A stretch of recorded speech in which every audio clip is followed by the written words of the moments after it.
right? So we're going to want to actually hang this, I think, because like the scope mount is backwards. So like I think maybe the bullets are going to come out upside down is what I was hearing from the comments. So if the scope mount is on backwards, I think we have to hang the target upside down like that. Yeah. I think that's what they were saying on the comments.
One mil low, and 1 mil right. 4.3.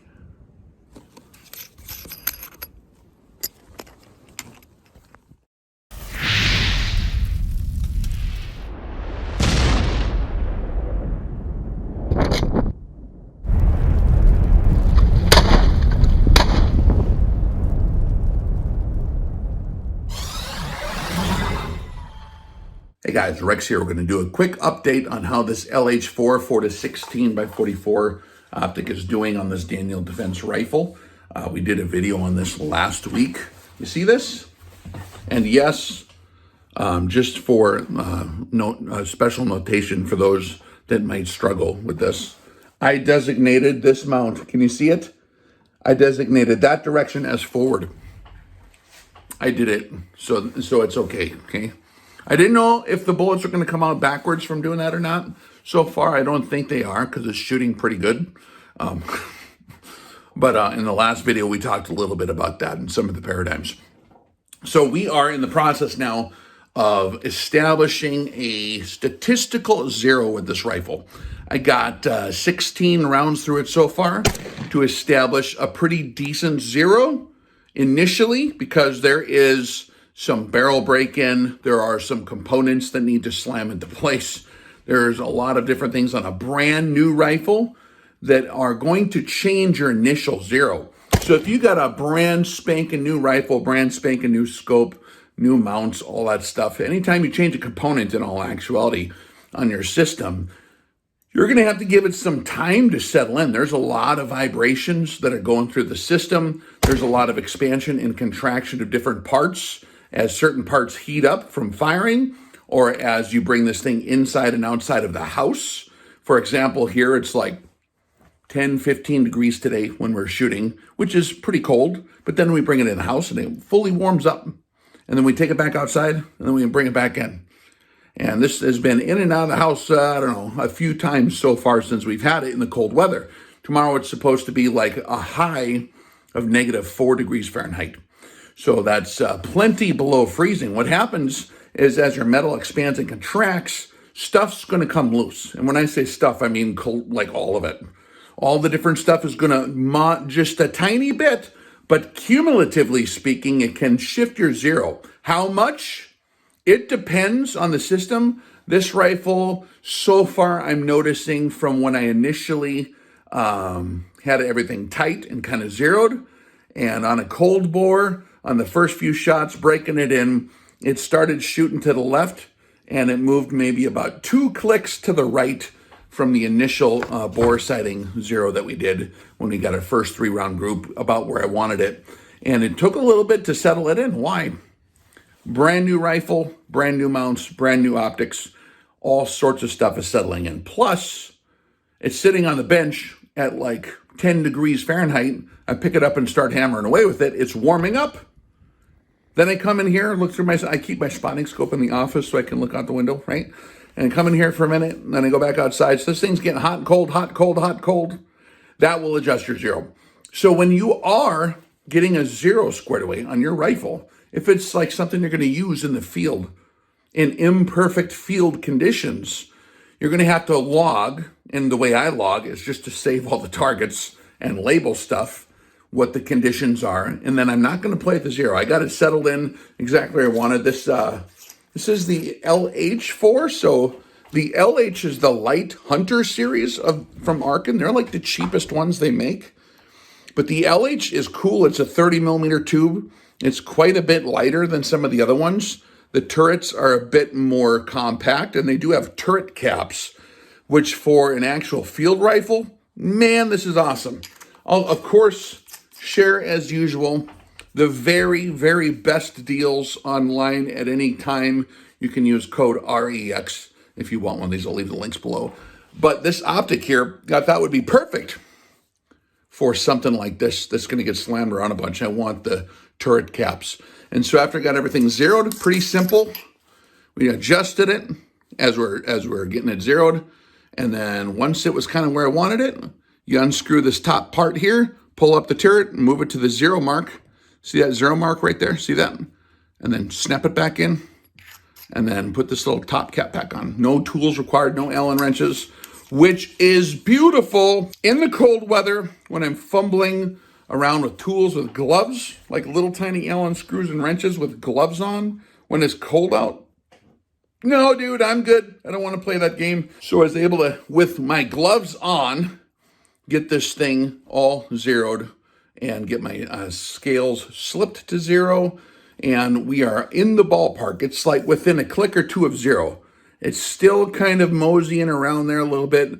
A typical 3-shot group, which is not a full group, is right around a minute of angle at this time with an incredibly shaky and slippery shooting position that I'm in right now because it's cold out. So when I was shooting with the bipod deployed, okay, I got a Harris on here because it's lightweight and very proven. So I'm shooting with the bipod deployed. It is like all over. And the toe support, I think, is a bag of charcoal that I had dual purpose. I had it in the car. So I'm utilizing just normal stuff to kind of get a baseline of where I'm at. If you only zero your rifle with perfect range conditions, that rifle will only be zeroed for perfect range conditions. Perfect range conditions. How much does that exist in the field, though? Perfect bench rest conditions. You see a lot of guys zero their stuff and determine what they consider to be the precision and accuracy of their system based on a bench rest setup. And that's cool if you're going to stay glued to that bench rest for like eternity. But if you're going to walk around with a rifle and shoot off all sorts of different surfaces, you need to have a well-rounded record of where that zero is going to be with the bipod sliding around, with the bipod sitting on sand, leaning across your hand, propping it up with a tree, utilizing natural and artificial support mechanisms of all different kinds. Maybe you lean across with the bipod folded up over the top of a coat bundled up. Maybe you're using a fist as a toe bag. There's a million different things actual field guys will utilize. And when I say a field guy, I'm not even talking competition. I'm talking like a hunter or someone who is in the field who's going to utilize and be creative with his artificial and natural support modulation of the weapon to get it steady. And so when I zero a field rifle, I utilize a plethora of different field support and field like expedient positions, including just kind of on my elbows. And I want to see where the dang thing is going to shoot from a variety of positions. And it's not going to be one of those, I'm going to brag about my groups kind of situations. It's going to be, hey, I know exactly where my overall zero actually is kind of situations, okay? So it was a perfect day today because we have ambient lighting throughout the sky, which means that we have even illumination. The sun is not directly shining from one side or the other, which will affect your zero by a measurable amount. A lot of guys chase their zero because they are not familiar with the science or the physics of how that works. If you want to sign up for the RX Classroom, I will leave a link below for the Patreon channel where we go through all the scientific stuff there. To make a long story short, we have ambient lighting today, so it's just perfect to eliminate the lighting from the equation. So that's not messing with the zero. The only thing that was messing with the zero was my slippery position, right? So it was like an ice skating ring. I bundled up a leather jacket so I could get the bipod into the jacket, and then I could hold that down with my elbow and preload the bipod enough to get kind of steady. So was Rex perfectly steady? Not by a long shot. So my 1 minute of angle accuracy is with a kind of quasi field position, sort of off a flat surface, okay? And so that's something that's actually quite common for me to do in my context. You have to consider what is your 90% context for what you are actually going to do in the field.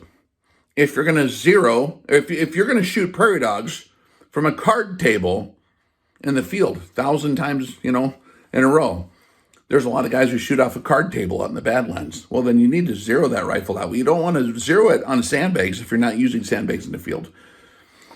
So with all that said and done, we're able to get a decent zero on here, about 16 shots to kind of settle it in, because as a few things, as I adjusted my position, as the screws warmed up and cooled off, it did drift a tiny bit. That's the rifle drifting. That's the entire system drifting. And that's actually pretty decent. I've done, I don't know how many different zeroings of different rifles through the classes, but it is extremely common for people to assume you got it zeroed once, it's good forever. It is not. It is not. You need at least 30 data points. So we're about halfway to 30 data points. The first shot was to catch the round, so I could use the reticle and adjust fire. Actually, the targets I got are pretty cool. I'll show you some of the targets that we're using here.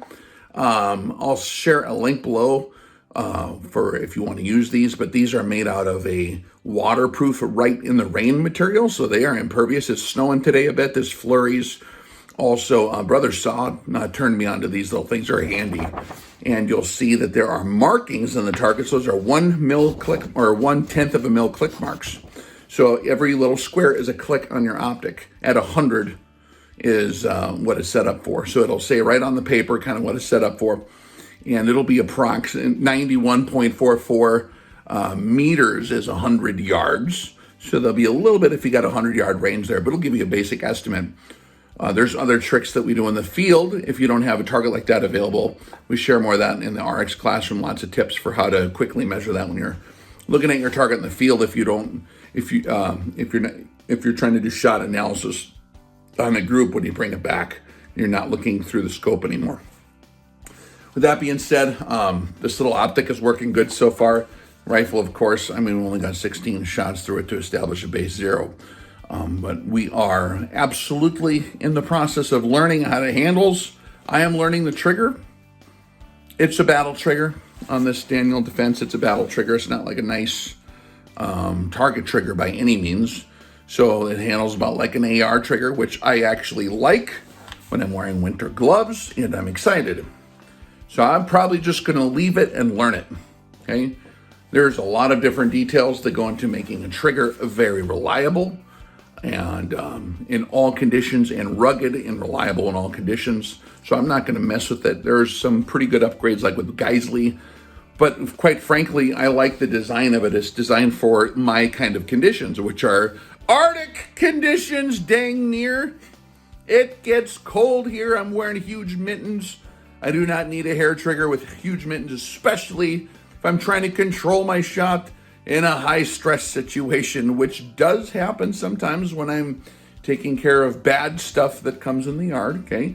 And so, it's one of those things. Your sensitivity on your trigger finger changes with your excitement level. It's called dopamine. It's called adrenaline. It's going to feel different under different stress conditions, okay? So I'm going to leave the trigger alone. I did end up putting cloth up here in the front. Why?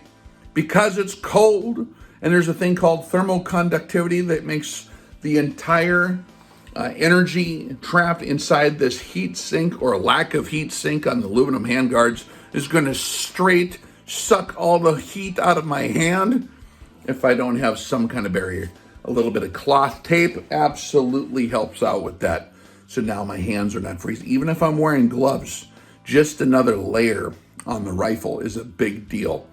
Also, there's a number of other reasons as well. To quiet down the noise from the buckles so that it's, and I'm not done camouflaging this. I'll probably rattle can it at some point too pretty soon. So the next thing on the menu, we need to get these 45s fully zeroed. And we're going to also get the scope fully zeroed. The 45s, I am going to zero at 36. Why? Take the class. You can zero wherever you want. I'm not telling you what to do, but for me in my context here, that makes it pretty easy to get stuff done, okay? So for whatever it's worth, that's where we're at on this. I will share, again, the link to all the different stuff on here below. We got these Troy sights. We got the Surefire light. I got this doodad here, the sling, the bipods, all this stuff. I'll share links to all of it. And if you're wanting to duplicate the deal. And if you want to do a more conventional scope mount, you can absolutely do that. I have mine turned backwards so I can execute what I'm trying to do with mine. But you have total freedom to do however you want to do it, okay, as long as it works. So if you have any questions, I provide full answers to all questions on the Patreon page. So I reserve questions and answers specifically for the patrons. Those that support me, I can support them. I do videos for all sorts of different questions. Anything under the sun we talk about over there. And it's a good time. It's a good place. It's secure. We execute the paywall filter, so we maintain a very high quality individual that is there. So it removes the dross. And if you're more than welcome to come check it out, it's like less than a freaking lollipop, or what are those like little suckers with the loop ends on them that are like a nickel? It's like that much money, okay? So if you can't scrape it together, man, then I'm sorry. But we'd love to have you there as well. I hope you enjoyed this video, which is provided to you from the generosity of our heart over on Patreon. And we love you, and may the force be with you. Rex out.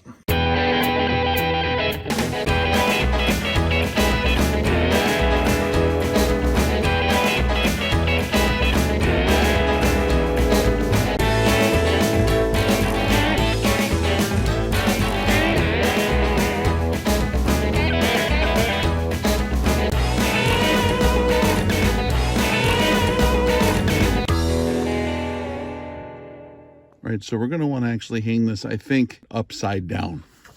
Like that, yeah.